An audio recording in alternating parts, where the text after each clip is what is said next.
You know, in A Course in Miracles, it talks about how religion and psychotherapy at their peak are the same thing, because it all has to do with the healing of the mind. And even though when it comes to romantic relationships and those kinds of attachments with lovers and mates and all that, we tend to get pretty body-oriented. The truth of the matter, and anybody knows this who's had much experience with relationships, so much goes on in the mind.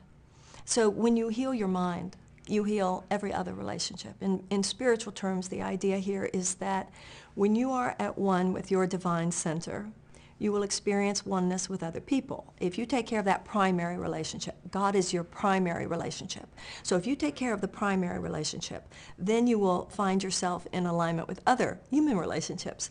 But when you are fractured in your relationship to the divine, you will find that fracture reflected in your relationships with people.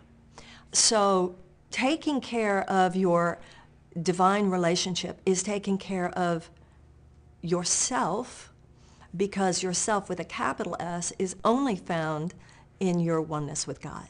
So if you do not do that, then you are missing something, and you tend to project onto other people that they can give it to you.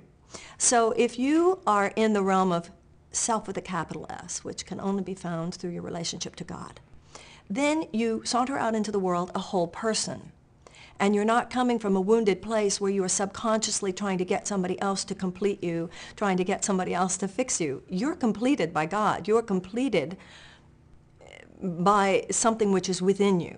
And then you don't go out there with this needy thing going on, this energy of, will you come give it to me? You go out there with a sense of being a complete human being who's looking for another complete human being.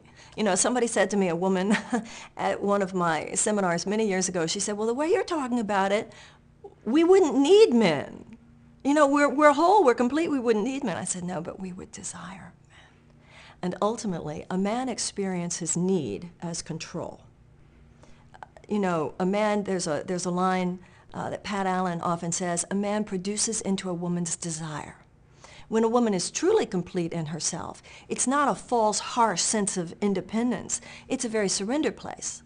A person who knows how to surrender to God has surrender as one of the notes they can play. So a woman who is truly independent is not independent in the universe. She's independent of other people, but she's very dependent on her Creator. She's very dependent. It makes us very pliable. It makes us very surrendered. But we're not looking to a man to be the source of that. So when a woman has her spiritual connection together, then the way she is with any other human being is independent within herself, but in the right place, with a trustable man, with a man who's worthy of the job, with a man who's strong enough, with a man who's committed enough, with a man who's worthy of the assignment, as it were.